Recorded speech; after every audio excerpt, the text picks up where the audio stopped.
Welcome to the show interesting info. September 23 இன்னைக்கு international day of sign languages day அப்படின்னு சொல்லிட்டு 2017 ஐக்கிய நாடுகள் சபையால் உருவாக்கப்பட்ட ஒரு தினமாக இருக்குது. இந்த காது கேளாதவர்கள்லாம் பார்த்தீங்கன்னா தங்களை தொடர்பு படுத்திக்கிறதுக்காக தன்னுடைய கருத்துக்களை ஷேர் பண்ணிக்கிறதுக்காக யூஸ் பண்ணுற லாங்குவேஜ் பேர் தான் பார்த்தீங்கன்னா இந்த சைகை லாங்குவேஜ் அப்படின்னு சொல்லுவாங்க. இது உலகம் முழுக்க பார்த்தீங்கன்னா கிட்டத்தட்ட 150க்கும் மேற்பட்ட லாங்குவேஜஸ் இருக்குது. அதுலேயும் இந்த இந்தோ பாகிஸ்தான் அப்படின்ற ஒரு லாங்குவேஜ் பார்த்தீங்கன்னா உலகம் முழுக்க அதிக பேசப்படக்கூடிய மக்கள் யூஸ் பண்ணுற ஒரு லாங்குவேஜாக வச்சுருக்கிறாங்க. இந்த லாங்குவேஜ்களை பொறுத்த வரைக்கும் பார்த்தீங்கன்னா எதுவுமே இவங்க உருவாக்குனது அப்படின்ற மாதிரியான ஒரு கோட்பாட்டுக்குள்ளே வரவே இல்லை. காரணம் என்னன்னு பார்த்தீங்கன்னா இந்த எல்லா லாங்குவேஜும் இயற்கையாகவே உருவான ஒன்றா பார்க்கப்படுது. அவ்வளவு சிறப்பான ஒரு விஷயமாக தான் இந்த சைன் லாங்குவேஜஸ்லாம் இருக்குது. அதனால தான் இது இந்த பர்சன் இந்த இடத்துல இது இப்படி உருவாக்குனாங்க அப்படிலாம் இல்லை.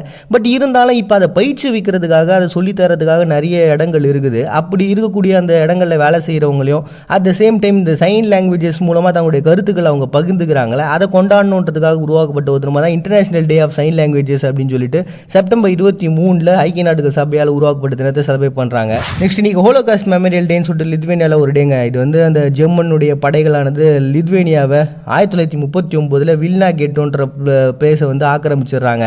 அதை தொடர்ந்து பார்த்தீங்கன்னா அங்கே இருக்கக்கூடிய யூதர்கள் கிட்டத்தட்ட 40,000 பேரை வந்து சிறைப்படுத்தி அங்கே இருக்கக்கூடிய அந்த சித்திரவதை முகாம்களை போட்டு அதான் அந்த கேஸு அப்புறம் அவங்களுக்குன்னு சொல்லிட்டு சில நெருப்பு அப்படி இப்படின்னு சொல்லி அவங்க சித்திரவதை பண்ணுறதுக்கு சில வழிமுறைகள்லாம் இருக்கும்ல, அப்படிலாம் பண்ணி அவங்க எல்லாருமே கொள்கிறாங்க. அதுலேயும் சில பேர் தப்பிக்க ட்ரை பண்ணுறாங்க, இருக்கக்கூடிய காடுகளில் வசிக்கிறாங்க, சோவியத் யூனியனுடைய கட்சியில் போய் ஜாயின் பண்ணுறாங்க. அங்கே இருக்கக்கூடிய யாருக்கும் தெரியாமல் இருக்க அங்கே அனுதாபம் பண்ணி சில பேர்லாம் வீட்டில் தங்க வைப்பாங்களே, அப்படிப்பட்ட பர்சனை வந்து வீட்டில் தங்கியிருக்காங்க. இப்படி தான் ஒரு சில பேர் வந்து பழச்சிருக்காங்களே தவிர்த்து மற்ற எல்லாரையுமே கிட்டத்தட்ட இந்த ஜெர்மன் படைகள் வந்து கொண்டு குவிச்சிட்டாங்க. அப்படி இறந்தவங்களை நினைவு கூறணும்னு சொல்லிட்டு அது எல்லாமே கலைக்கப்பட்ட டேட்டு பார்த்தீங்கன்னா இந்த 22, 23. அதனால தான் பார்த்தீங்கன்னா ஹோலோகாஸ்ட் மெமோரியல் டேன்னு சொல்லிட்டு லித்வேனியாவில் இன்னைக்கு டே அனுசரிக்கிறாங்க செப்டம்பர் 23. நெக்ஸ்ட் இன்னைக்கு national day of school failure அப்படின்னு சொல்லிட்டு பிரான்ஸில் ஒரு டே வந்து அனுசரிக்கிறாங்க. இது வந்து AFEV அப்படின்னு சொல்லிட்டு 2008 ஒரு தனியார் நிறுவனம் அமைப்பு தான். இருந்தாலும் குழந்தைங்க நிறைய பேர் பார்த்தீங்கன்னா இந்த ஸ்கூல் படிப்பு முழுசாக முடிக்காமையே வந்து போயிட்டாங்களாம். இந்த மாதிரி 1,50,000 பேர் ஸ்டூடெண்ட்ஸ் இருக்கிறாங்கன்னா பார்த்துங்களேன்.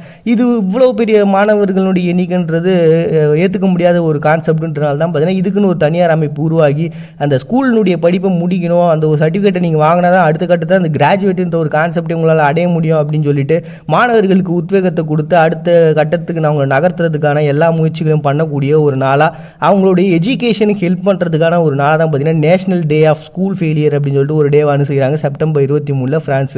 அடுத்த national day of women's political rights அப்படின்னு சொல்லிட்டு அர்ஜென்டினாவில் ஒரு டேங்க. இது வந்து ஜுவான் பெரோன் அப்படின்னு சொல்லிட்டு ஜனாதிபதியாக ஒருத்தர் இருந்தார். அவருடைய மனைவி பேர் தான் பார்த்தீங்கன்னா ஈவா பெரோனின் எவிடா அப்படின்ட்டு.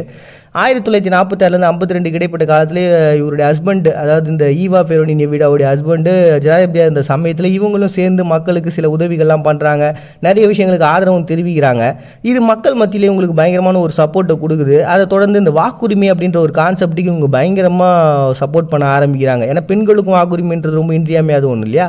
1947 பார்த்தீங்கன்னா ஆண்களுடைய பெண்களுடைய அந்த அரசியல் உரிமைகள்னு சொல்லிட்டு சட்டங்கள்லாம் உருவாச்சு. பட் இருந்தாலும் அது பெரிய ஏற்புடையதாக இல்லாமல் போச்சு. 1949 இதனால் அவங்க என்ன பண்ணுறாங்க, தனியாக ஒரு கட்சியை ஆரம்பிக்கிறாங்க. இது அர்ஜென்டினாலேயே இருக்கக்கூடிய ஒரு பெரிய மகளிர் கட்சியாக பார்க்கப்படுது. 1991 இந்த உரிமைகள்லாம் வழங்கப்பட்ட அந்த சட்டத்தை பாராட்டி அவங்களுக்கான அந்த ஓட்டுரிமை கொடுக்கப்பட்ட அந்த நாளை நினைவு கூர்ந்து தான் பார்த்தீங்கன்னா இந்த டேவை உருவாக்கியிருக்கிறாங்க. ஸோ இந்த எல்லாத்துக்கும் காரணமான ஒரு பர்சனாக அண்ட் இதுக்கு ஒரு பெரிய சப்போர்ட்டாக அந்த பர்சன் இந்த ஈவா பெரோனின் எவிடா அப்படின்னு சொல்லிட்டு இப்படிப்பட்ட பர்சனை நினைவு கூர்ந்து இன்னைக்கு national day of women's political rights அப்படின்னு சொல்லிட்டு அர்ஜென்டினா ஒரு டே சர்வே பண்ணுறாங்க செப்டம்பர் 23.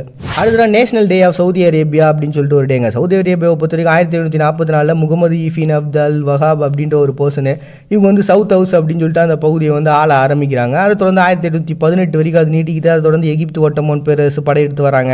இப்படி 1912 1925 1824 சொல்லிட்டு வெவ்வேறு காலகட்டங்களில் நிறைய பேருடைய ஆட்சி மாற்றங்கள் அப்படின்றது அந்த பகுதியில் நிகழுது. 1927 1932 கிடைப்பட்ட காலத்தில் இந்த ஹஜாஸ் ராஜ்யம் சொல்லிட்டு ஒரு ராஜ்யமானது உருவாச்சு. அந்த சமயத்துலாம் பார்த்தீங்கன்னா அஹல் அசா கதீஃபுடன் அப்படின்னு சொல்லிட்டு சில பகுதிகள்லாம் இருக்குது. இது எல்லாம் சவுதி அரேபியாவோட மறுபடியும் ஒன்றா சேர்ந்துச்சு. அப்படி சேர்ந்த ஒரு நாள் தான் பார்த்தீங்கன்னா நேஷனல் டே அப்படின்னு சொல்லிட்டு சவுதி அரேபியா செலிப்ரேட் பண்ணுறாங்க செப்டம்பர் 23. ஒருவேளை சோறு சாப்பிட்டாலும் கடன் இல்லாமல் சாப்பிட்ற அந்த வாழ்க்கைக்கு பேர் தாங்க ராஜ வாழ்க்கை. மறுபடியும் நாளைக்கு வந்து சந்திக்கிறாரு உங்கள்கிட்ட விடைபெறுது. அவங்க பாண்டிய நீங்கள் பார்த்துட்டு இருக்கு இந்த நிகழ்ச்சி இன்ட்ரெஸ்டிங் இன்ஃபோ.